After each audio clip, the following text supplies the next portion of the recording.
بډابیر شیخ محمدو کې په پټو کې د اوبو پرې خودو په تنازع باندې ډزې شوي دي. په دې ډزو کې یو کس مړ دی او یو زخمی دی. ملزمان چې کوم دي هغه تښتېدلي دي.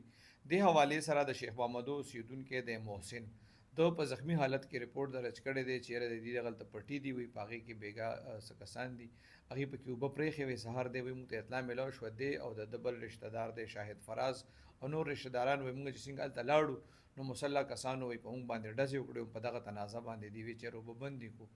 دې کې دا محسن زخمی دی، د بل رشته دار دی شاهد فراز هغه هم زخمی و. دا دواړه خلکو اوچت کړي دي، بیا د علاج لپاره هسپتال ته بوتلي دي. هسپتال کې شاهد فراز چې کوم دی هغه ساه ورکړې ده.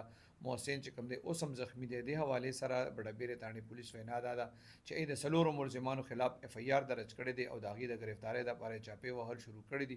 پولیس وایي تر اوسه پورې د هغې ګرفتاري نه ده شوې. پولیس هم وینا دا ده چې یاره مودۍ هغې ته ویلي دي چې یاره د شپې د دې په پټو کې دغه کسانو اوبه راپرېښې وې. سهار چې کله دې ته اطلاع میلاو شوه دې رالل دغه اوبې بندولې، په دغه تنازع باندې بیا ملزمانو په دې باندې ډزې کړي دي. په دې کې شاهد فراز مړ دی او محسن چې کوم دی هغه زخمی دی.